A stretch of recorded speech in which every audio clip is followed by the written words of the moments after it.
What's up, nerds? It's Mason, back with another trade paperback and hardcover haul for you guys.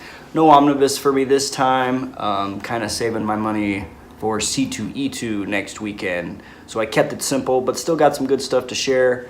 Most of these books are from the fabulous InStockTrades.com. So let's get it rocking with some classic Batman. I got volumes 1 and 2. Come here. Legends of the Dark Knight by Mr. Norm Breyfogle. Oh yeah. With great stories by Alan Grant and more. I've read these and thoroughly enjoyed them. Such classic Batman stories. I've always loved the art of Norm Breyfogle, but haven't read enough of his run, so I figured these hardcovers would be the best way to do it. Here's a little bit. Oh yeah. In these, Jason Todd has already died, so you get introduced to Tim Drake, and he eventually becomes Robin. I know that volume 1 is a bit of a whale, hard to find it for cover price or less. eBay is usually like asking prices of $100 or more. Didn't want to spend that, so I went over to the CGC boards and posted in the want to buy section, asking if anyone would sell it to me for around 20 bucks, or not 20 bucks, 70 bucks was what I wanted to spend, and luckily for me, someone came through and I got the book. Woohoo!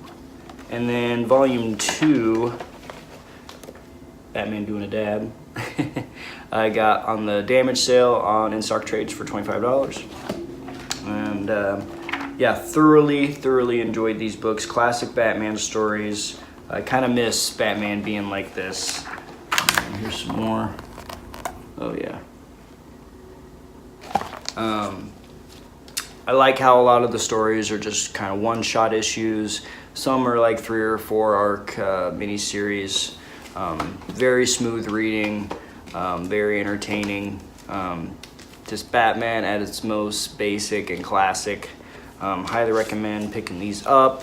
I'd like to eventually collect all of these types of editions. I know there's a nice little handful out there. Some harder to find than others. All right, move on to some Marvel Spidey goodness. I took a whim on these books. They look like fun, so I got Edge of Spider-Geddon and Spider-Geddon. Honestly, I was really curious about the Spider-Punk character. Had to know more about him. So that's one of the main reasons that I wanted to check this series out. I don't read a lot of Spidey, and there were a lot of different Spideys in this book. Oh my gosh, it was a little overwhelming. There's a cool PS4 version of Spider-Man there.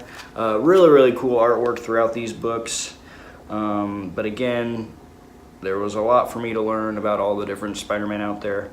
But it didn't turn me off. It kind of intrigued me. I do intend to read more about these characters. I think I'd always been a little curious about Superior Spider-Man, so I learned a little bit about him, and maybe eventually I'll read that run. Some of the Spider-Men were a little bit too far-fetched. I think like Spiders-Man, the Spider-Man made out of spiders, and then Spectacular Spider-Man, where Aunt May is a Spider-Woman, I guess. She's a version of Spider-Man.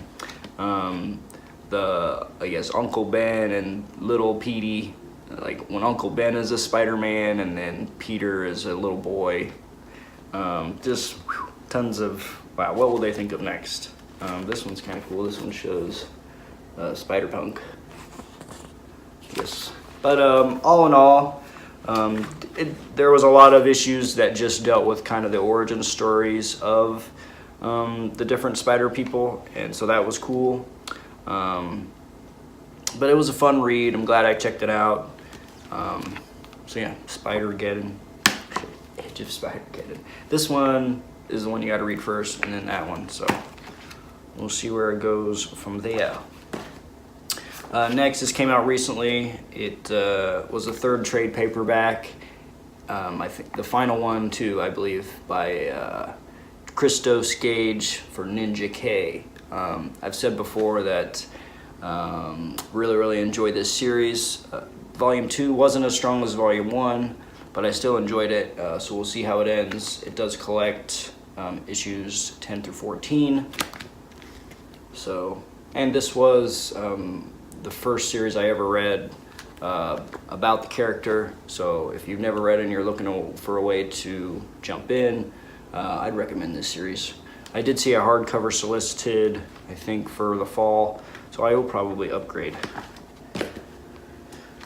Next, this was a reprint story that I'd been curious about. BPRD Vampire. Oh yeah. And you know me, I love my vampire shit, and love BPRD, so it was a must buy for me. Kind of keep me tied until BPRD Hell on Earth 5 comes out. I did see it was delayed, so we'll see, but excited to check this one out. And last, one that I've been excited to pick up for a while, it is Promethea, Book 1, the 20th Anniversary Deluxe Edition. Oh yeah. Finally get to see what this is all about. Looks like a pretty cool high concept story. For a minute I was contemplating splurging on the Absolute Editions, which have reached uber whale status. I think if you buy all 3 volumes, you're spending at least $500. But they are really nice looking. But after seeing this solicited, thought better to chill out and just buy these instead. I think 3 of them would collect the whole series, so hopefully they do print volume 2 and 3 and quickly. But I did like how the actual hardcover resembles the Absolute Editions. So we'll see what Alan Moore has in store for me. So yeah, I'm excited to see what's happening with Promethea. So yeah, pretty classy stack of books this time. We'll see what I can find next weekend at the Chicago show. So excited for it. One of the things I'm most excited for is to hopefully get the chance to meet a couple of Omni Bros that I know are attending, and maybe more nerdies from the Omnibus Collectors Facebook group. Hopefully we can set up a meetup. And hopefully I'll get some photos and perhaps some video footage that I say that I'll do every year, and I'm so overwhelmed by the show that I never focus on that kind of thing. I'm just like sensory overload. But this year, fingers fucking crossed, I'm actually gonna create a video. So yeah, thanks a lot for checking me out, and keep it nerdy.